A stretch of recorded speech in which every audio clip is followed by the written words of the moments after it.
Hello, my lovely students.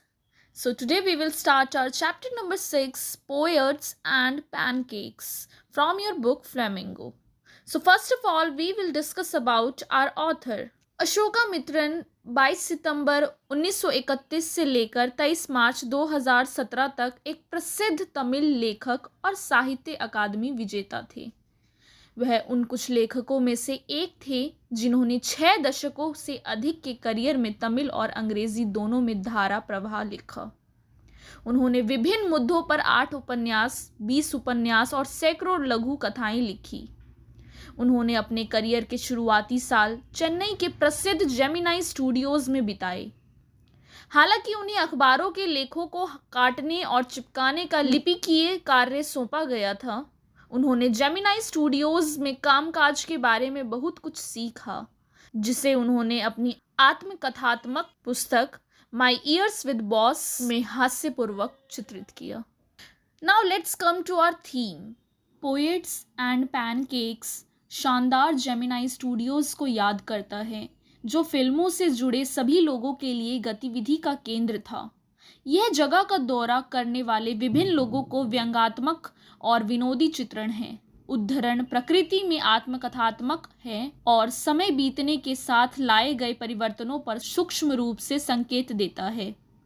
Studio में जो कुछ हुआ उसकी विनोदी छवि को चित्रित करने के लिए लेखक ने एक आसान और संवादात्मक शैली का उपयोग किया है। पूरे उद्धरण में सूक्ष्म व्यंग्य हास्य की एक भव्य अंतर्धारा और कठिनाइयों के बावजूद पनपने वाले लोगों का एक मनोरंजक चित्रण है। कहानी समकालीन जीवन के कई पहलुओं और मानवीय स्थितियों और प्रवृत्तियों पर केंद्रित है। Now let's come to the summary of this chapter. Gemini Studio एक फिल्म स्टूडियो था। वहाँ पर फिल्म्स की शूटिंग होती थी और वह मद्रास में लोकेटेड था। उस टाइम पर मूवीज़ की शूटिंग इंडोर होती थी। ओनली 5% शूटिंग आउटडोर होती थी।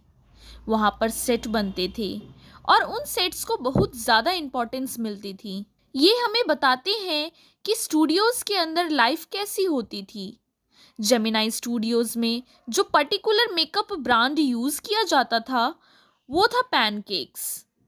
फिर ऑथर बताते हैं कि जेमिनाई स्टूडियोज उसका एक मेकअप डिपार्टमेंट बिल्डिंग ऊपर वाले फ्लोर पर था और लोग मानते थे कि पहले वहाँ पर रोबोट क्लाइव्स का स्टेबल हुआ करता था और जो मेकअप रूम था वो काफ़ी ज़्यादा डिफरेंट था।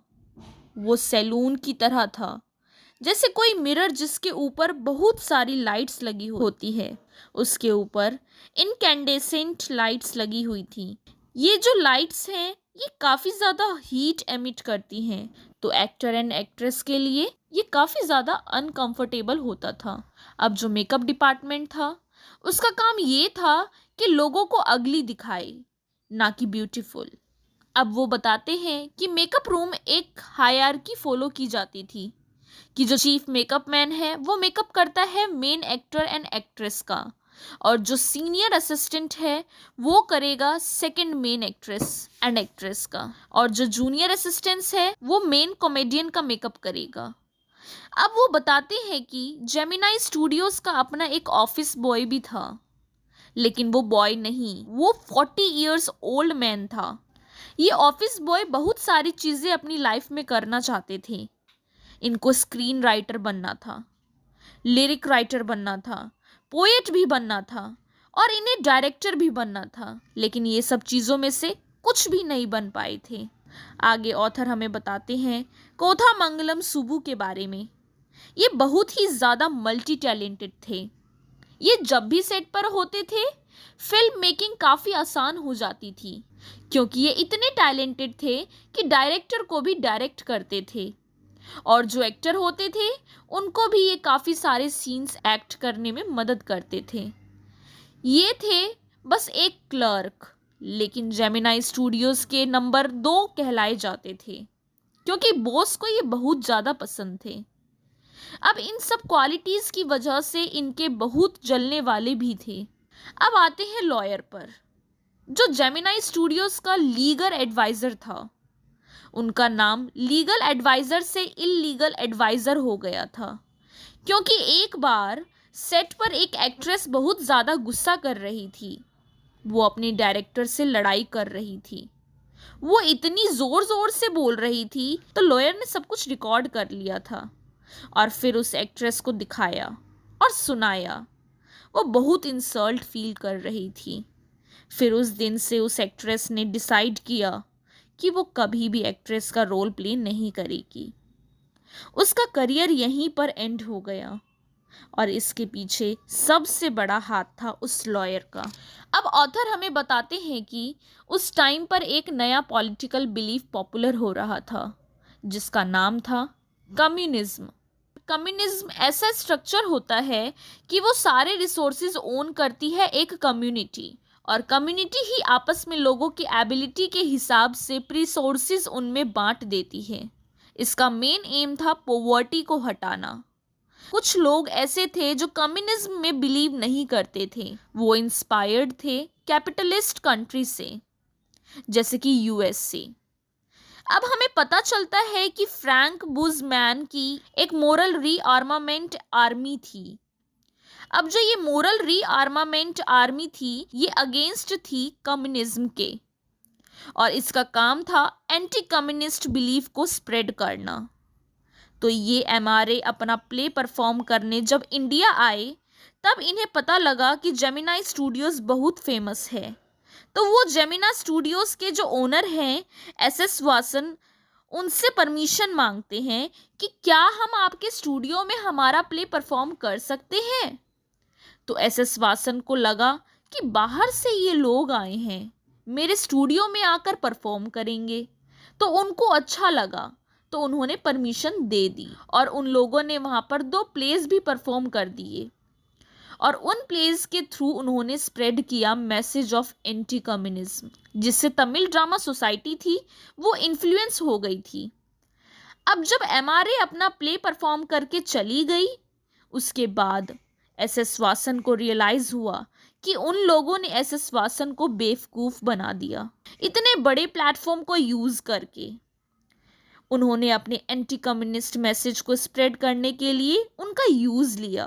अब आते हैं स्टीफन स्पेंडर जो एक पोएट थे। जब वो आए थे तो लोगों को पता नहीं था कि वो कौन हैं। तो वो जेमिनाई स्टूडियोज़ में अपना लेक्चर देना शुरू करते हैं। वो बताते हैं कि वो कौन हैं, क्या काम करते हैं और अपनी पोइट्री के बारे में भी बताते हैं और कम्युनिज्म के बारे में भी बताते हैं। लेकिन जितने भी लोग थे वहाँ पर उनको कुछ समझ नहीं आया क्योंकि उनकी लैंग्वेज क्लियर नहीं होती। तो उन ऑडियंस ने प्रे किया कि ऐसा कोई गेस्ट यहाँ पर कभी ना आए। तो अशोकामित्रन सोचते हैं कि स्टीफन स्पेंडर जैसे इंसान जो कि इंग्लैंड से हैं वो यहाँ पर आए क्यों थे। ये एक मिस्ट्री बनकर रह गया था। बहुत टाइम बाद अशोकामित्रन ने डिसाइड किया कि वो एक स्टोरी राइटिंग कंपटीशन में पार्ट लेंगे। वो उस स्टोरी को भेजना चाहते थे द एनकाउंटर में। तो वो सोचते हैं कि पहले मैं इस पीरियोडिकल के बारे में पढ़ लेता हूँ कि ये कैसा है और किस चीज़ के बारे में। तो वो ब्रिटिश काउंसिल लाइब्रेरी में गए और वहाँ पर उन्होंने उठाकर देखा द एनकाउंटर को। तो उन्हें पता चला कि इसके एडिटर स्टीफन स्पेंडर है। तो उन्हें याद आता है कि ये तो उनके स्टूडियो में आए थे। तब उन्हें रियलाइज़ हुआ कि ये जेमिनाई स्टूडियो इसलिए आए थे कि ये इतनी सारी चीज़ें लिखते हैं, ये मैसेज स्प्रेड करने आए होंगे। फिर कई साल बाद अशोकामित्रन ने जेमिनाई स्टूडियो छोड़ दिया था। तब उनके पास पैसे तो नहीं थे लेकिन समय बहुत था। तो अशोकामित्रन रास्ते में एक बहुत ही सस्ती किताब देखते हैं जिसका नाम था द गॉड दैट फेल्ड। उस बुक में बहुत अच्छे अच्छे राइटर्स के ऐसे थे और उसमें से एक थे स्टीफन स्पेंडर और वो बुक थी कम्युनिज्म के बारे में। अब अशोकामित्रन को समझ आया कि वो जेमिनाई स्टूडियो क्यों आए थे। वो इसलिए आए थे ताकि वो जान पाते कि वहाँ के जो साउथ के लोग हैं उनके क्या आइडियाज़ हैं, क्या थॉट्स हैं about communism. So this is the short summary of this chapter. I hope you liked the video. I have tried so much to explain you in the clear and cut way. So please do share, subscribe and like the video. And also don't forget to press the bell icon. Thank you my lovely students for your kind attention.